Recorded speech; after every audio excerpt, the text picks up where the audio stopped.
একজন অন্ধ ছেলেকে বিয়ে করতে পারবে তুমি? সে শুধু দৃষ্টি প্রতিবন্ধীই নয়, বড্ড উগ্র মেজাজিও বেপরোয়াও বটে।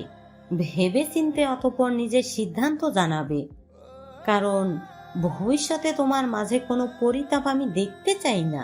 এই বিয়ের বন্ধনে একবার জড়িয়ে গেলে ফিরে আসার কোনো রাস্তা আমি তোমার জন্য খোলা রাখবো না।